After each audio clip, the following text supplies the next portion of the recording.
Video করলে কি সুবিধা জানেন? কিছুদিন আগে আমি একটা ভিডিও ছাড়ছিলাম যে রাস্তার যে অবস্থা, ধুলা, ইটের যে গিঠি দিয়ে দেওয়া ছিল, আপনারা ভিডিওটা দেখেছিলেন। এই ভিডিও ছাড়ার পরে দেখেন কিন্তু কাজ কিন্তু শুরু হয়ে গেছে। দেখেন, ভিডিও করার কারণ হচ্ছে এটাই। ভিডিও করলে কি হয়, ভিডিও করলে যে কাজগুলো দীর্ঘদিন যাবত পরে থাকে এই কাজগুলো খুব দ্রুত সমাধান হয়। দেখেন অলরেডি কিন্তু কাজ কিন্তু শুরু হয়ে গেছে কিন্তু। আর আমাদের এই ভুল্লি টু ফাড়াবাড়ি রাস্তাটা কিন্তু প্রায় 3 বছর যাবত কিন্তু ছিল এইভাবে, ঠিক না ভাই? দেখেন ভিডিও ছাড়ছি, তারপরের দিন থেকে কিন্তু কাজ শুরু হয়ে গেছে ভুল্লি থেকে। তো এই রাস্তা দিয়ে আমি যাতায়াত অনেকদিন থেকে যাইনি, আজকে যাচ্ছি, দেখতেছি যে ভুল্লি থেকে মাদ্রাসা পর্যন্ত কিন্তু কাজ চলে আসে, ঠিক না ভাই? চলে আসে না, ঠিক ভাই। আপনারা কি রাস্তার দায়িত্বে আছেন নাকি? আচ্ছা, কাজ এই করি আমি, গাড়ি চালাই।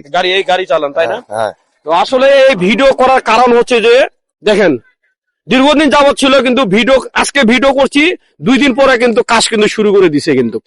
তো এই জন্য বলি আমাদের দেশে যে কন্টেন্ট ক্রিয়েটর গুলো আছে, আপনার নিজ নিজ এলাকার যে সমস্যাগুলো, এই সমস্যাগুলো ভিডিওর মাধ্যমে তুলে ধরবেন, দেখবেন কাজ দ্রুত হবে। আপনার ভিডিওটা যদি প্রশাসন বা সড়ক বিভাগের চোখে যায়, বড় কোনো কর্মকর্তার যদি চোখে পড়ে এই ভিডিওটা, দেখবেন যে এই সমস্যাগুলো খুব দ্রুত সমাধান হবে, ঠিক না ভাই?